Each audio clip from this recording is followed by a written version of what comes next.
I just came out of a growth planning conversation with the leadership team of a school. We had the founder, we had the head of admissions, we had the head of middle school and high school, and then we had a separate one for upper elementary and lower elementary. We also had the finance team, which to some extent acts also as operations. This is a small school, so we don't need a head of technology and a head of finance and a head of operations and a head of a bunch of things. And we aggregated all these people so that I can actually run the session and explore what's gonna be our growth goal for this enrollment season that is about to come, May, June, July, August, and how obtainable it is based on the data we have of our current performance, but also based on all the things that would break. And I don't know if you run this type of analysis for you as I do as an executive at a school, or also for my clients, usually alternative schools either with 50 students at least, or they're at least making $500,000. But if you run this type of analysis, you will know that you'll find data that is just disturbing or annoying or frustrating, like the one that I found. For example, when I was thinking about close rate, the percentage of people that I get to talk to that I actually turn into customers, we found that if we went from 30% close rate, which would be an ideal, meaning that for every 10 calls that I have, 3 of them turn into actual customers. We found that if we just go from 30 to 24, it would mean that we would have to spend 4 times as much money on advertisement to get the same amount of students than we would have gotten if we had closed 30% of the calls that we have. We also found that we would have to hire more people for sales, more teachers, revamp our infrastructure in terms of our CRM, some of our technology. We would also have to actually market twice as hard when it came to content, but also just increase ad spend. We had to hire a video producer. We would have to do so many things that when put on the table, it makes us ask, should we aim for tripling our size during the summer? Or doubling, or just staying somewhere where we at. This is the type of analysis that I did for this leadership team, and I'll walk you through how I did it precisely because I want you to see this video and see the data that you have to look for in order to actually know where you could go, but more importantly, to define what's missing for you to achieve one of the goals that you may have. For quick context, this is the kind of work that I do and that I'm always sharing about within my YouTube channel. If you're an alternative education school, you might be the best kept secret in your city, or maybe your enrollment is not as predictable as you would want to, or maybe you reach every enrollment season or summit season and you're like both excited about the opportunity of getting to sizes that you've not achieved in the past, but you're also stressed because your enrollment is not as predictable as you would want. Maybe if the summer doesn't turn out as well as you would want it to, you would have to lay people off, or you might just not achieve the size that your mission needs you to achieve. I do this kind of work as an executive at a school, but also as a consultant for a selected number of schools that you can read more in the link in the description. The whole point is, if you're here and this sounds like you, stay tuned because this is the exact type of content that we put out. And if you've been here for a while and you're already getting more attention in a more predictable way, and more importantly, at a lower cost, thank you for trusting in a lot of the content that I'm putting out. So let's go back to the school which I was working with. Now, I was meeting with the leadership team, and again, if you're like any of the schools that I talked to, it's just so exciting to think about the potential of doubling the school or tripling the school over the course of summer. It sounds like a lot, but for many schools, it's actually pretty doable if you know your numbers right. The challenge though, and this is part of the reason why I went ahead and actually came up with financial models and we're showing all this data to this school, was that even though they were ambitious, if I were to ask them, how many, for example, extra calls you would have to take, because compared to the ones you're having, which might be 100 per month right now, this individual goal might require you to take 400 calls. That's assuming close rate stays the same. Because if you start getting tired or overwhelmed and close rate goes down, it might take you 500 or 600 calls. If the head of admissions were to run this math and ask themselves, do I want to spend my summer not in Italy, but actually just talking to 600 people per month, and on top of that, connecting them to teachers and signing agreements and connecting them to shadow days, is that the kind of summer do I want to have? Chances are that they would say not at all. But then what's the alternative? Because if the school wants to grow, you need someone to take on the calls. So maybe that raises the conversation of maybe we need to hire some salespeople. You have to train them probably for 4 weeks at least before they can go into the first call and actually nail it. But the important thing for now is to understand that most schools have very ambitious goals, but they don't have the data necessary, or they don't run the math of what it will be required to actually get there. If you put it on the table, they will hate you, as I'm pretty sure that some of my clients hate me at times. But you will also give them, the benefit of knowing if they even want to go there. There are people who are just happy with a school that has 200 students, and even though they might dream with one that has 400, if it means doubling the teacher size, getting a new campus, doing all sorts of different things, you might find that it's just not a goal that you want to aspire for. But having said that, where do you start with? You start with having a baseline. And how does the baseline look like depends entirely on your funnel. But I will give you an example of a recent school that I'm working with. So for this individual school, people hear about us first through advertisement. Then they go into a landing page. On the landing page, there's a form. They fill up the form, and then they get sent into a thank you page in which they get invited into booking a call with the head of admissions. They come into the call with the head of admissions, and then they get introduced into a teacher. The teacher decides if they can go into a shadow day or not. And after they come into a shadow day, then they go ahead and talk to a teacher again. And only until then, they get sent an agreement that they can sign to start on the next school year. The baseline that I was referring to is that in each of these individual steps, you have to be tracking data to know how well you're performing or how terrible you're performing. Because let me put a simple situation to you. Let's say that it takes you 10 calls to sign up a parent into your school. But to get 10 calls, you need 1,000 visitors into your landing page. But that to get 1,000 visitors into your landing page, it takes you, let's say, $500. Now, the business economics for that individual business are going to be completely different from one in which every single number looks the same, but the only difference is that rather than closing one person for every 10 calls that they have, they close 2 of them. They close 3 of them. For this second business that has a better close rate, your cost per call is actually going to drop based on the same ad spend. You're also going to be sending less people into a landing page. You might even ignore the percentage of people that actually fill out the form. You might even ignore the amount of people that actually book the call or actually show up to the call. Because maybe for your individual business, what's easiest to solve is just the close rate. Now, again, the funnels differ, and at this point, you're starting to see how you have to start calculating what happens in each of these steps. But the other thing that I want to communicate, and I hope that you already understood, is also that every single business is different, and at every single business, some actions are worth doing more than other actions at any given point. Now, what you will do if you have a baseline and you have data is that you will look at all of those individual steps of the funnel, and you will see it the ones that's easiest to solve. Going from a 20% close rate to a 40% close rate, props to you if you can achieve that, but that's incredibly hard, especially if your tuition is $15,000, $20,000, $30,000, $40,000. You're just bound to have conversations that are not qualified or are not ready to buy. But maybe you go ahead and go look at your ads and you find that you're having a very small percentage of people actually click your ads. All of the other metrics within your funnel, they look decent, but this is the one that looks terrible. At this specific stage, you might look into the ads and say, well, what seems to be the best thing to do is to maybe target a different audience. Maybe it is to look at the ads that I've been running, looking at the ones that tend to do best, and rather than coming up with new ads from scratch, I take the ones that are performing best and I just recreate ads that follow the same angle. That way, I'm not starting from scratch, but actually iterating on winners. And maybe that's enough to actually get more people into the landing page, and by extent, get it slightly closer to the enrollment goal that you have without increasing your cost. And this is the work that we were doing within this meeting with this school that I've been helping. We're not just thinking, how much do we want to grow? We're actually making it very tangible of what it will take us to get there, and if we want to. So far I've just gave you examples about going from 10% to 20% close rate, and maybe filming some ad content, and maybe again just improving our opt-in rate by just being more specific within our landing page. But there are some levels in which it might get harder to actually know what it takes to fix something. Or simply based on the team we have, we might just not have enough bandwidth. Because it's not the same to go ahead and launch an A/B test for a landing page as it is to train new salespeople. Go ahead and negotiate to finally get a new piece of land in which you can have a second campus.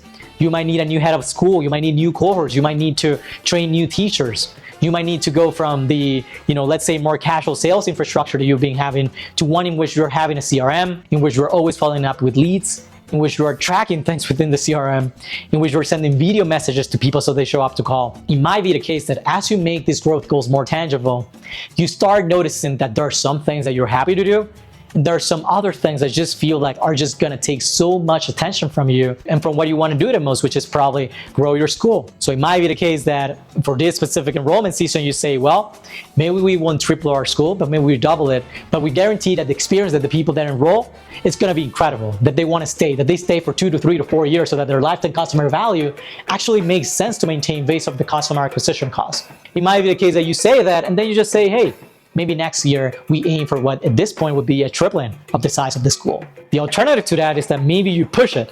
Maybe you just go ahead and say, hey, I'm gonna raise funds and I'm gonna go full in on ads.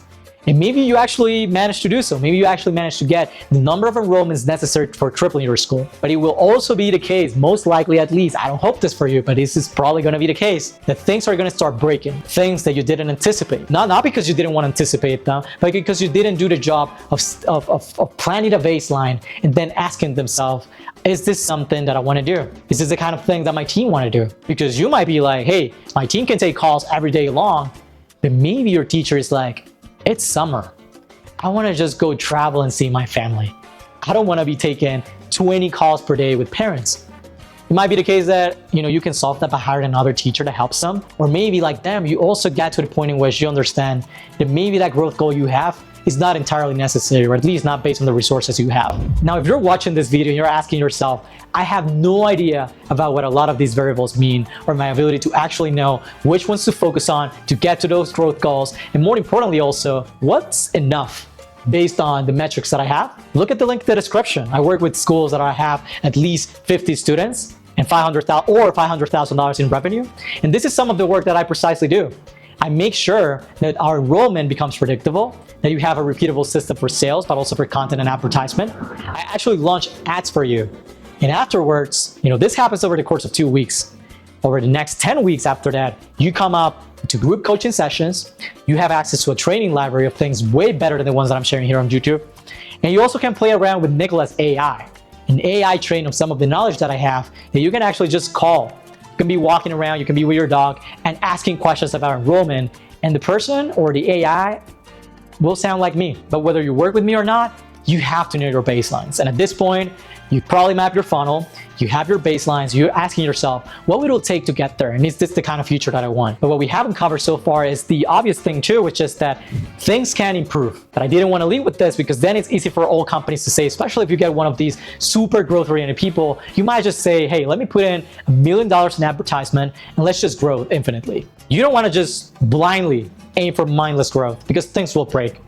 But it's also the case that, again, the situations in which you encounter as the summer months come in are more positive than you expected. For the school in which I'm an executive and also for the companies that I consult with, I'm not just happy with getting the results. I'm not just happy with you getting tens of thousands or hundreds of thousands of dollars for the work that I do. I want you to keep making money. It's part of the reason why my 12-week program is 12 weeks rather than it just being 2 weeks of me making you money. Again, I want the support because more problems will come up. And just as more problems will come up for the companies that I consult for, more problems will come up for you, but more opportunities will come with them. I'm not just gonna be basing myself based on predictions. I'm gonna be filming more ads. I'm gonna be looking at the ones that perform best and run iterations based on them. I'm gonna be turning ads that are not as profitable as I thought. If anything looks promising, I'm gonna try to double on that. If anything looks that is not giving me results, I'll cut it. I'll be running A/B tests on landing pages. I'll try different funnels. Maybe I try to immediately go into a call, or maybe immediately go into a shadow day, or maybe, for example, because I've written a book about my school's founders, and by the time this video comes, maybe I've written a biography on him, we will see more assets that I can try testing as the first entry points to our world. Then it's just not compared to just having advertisement. And all that to say, I'll keep on experimenting.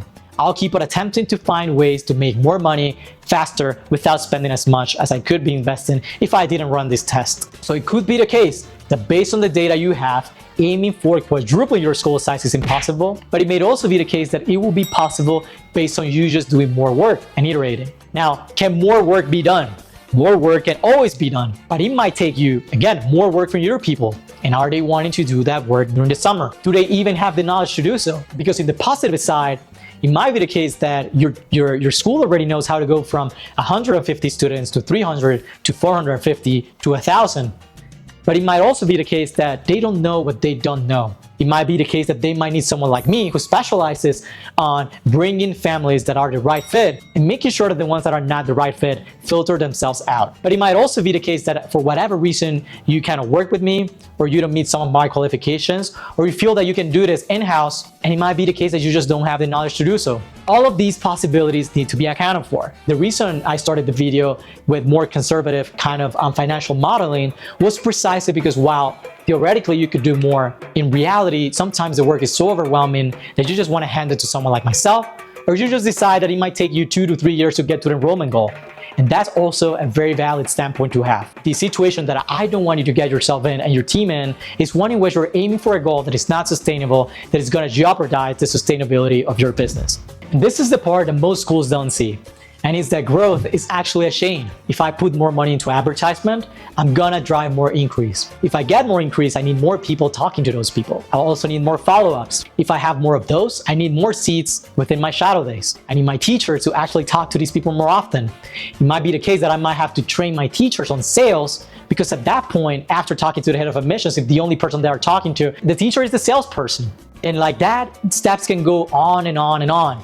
And that's the part that most schools don't see. Growth is a chain, and it might be a chain that either you do not understand or that you don't want to interact with because you cannot deal with the frustration or you just don't know how to deal with it. So rather than just pushing yourself, either you raise to the occasion, you hire the people necessary, the systems necessary, the experts necessary to get to that goal, or you just recognize that maybe it will take you an extra year to get there, but you can just again, keep providing with the fantastic experience that you're probably providing to the families that are joining your school. With this goal that I just came out of a meeting with, we found that we can add hundreds of thousands of dollars in revenue based on the acquisition channel that we're using. Meaning that to make that less convoluted, basically our ads or content are so efficient that they just get us people that are the right families that will refer people to us at a customer acquisition cost that we're comfortable with. But it was also the case with this specific school that tripling the school size was just not possible. And it was the joint decision that we had to do, me as the person involved in acquisition, and them as the school that, of course, is ambitious about growing, but that also recognizes that if we overdo it, we might not get it to a point in which we are actually running a business and even attempt to do so. And one thing that I want you to do after watching this video is go get that baseline. Go understand every single step that is taking a parent to turn it into a customer and get the data of each individual step. That way you'll have data to actually go ahead and pinpoint the bottleneck. The one thing that if solved would make all of the other problems just not matter, or at least not at that point. Because of course, if you want to keep on growing, it's just going to be an infinite set of problems you have to figure out. But at the same time, you have limited resources, so might as well focus on the thing that's going to move the needle the most. Once you have that, go run, go present a conservative scenario, a stretch scenario, and an aspirational scenario, and hunt to heart.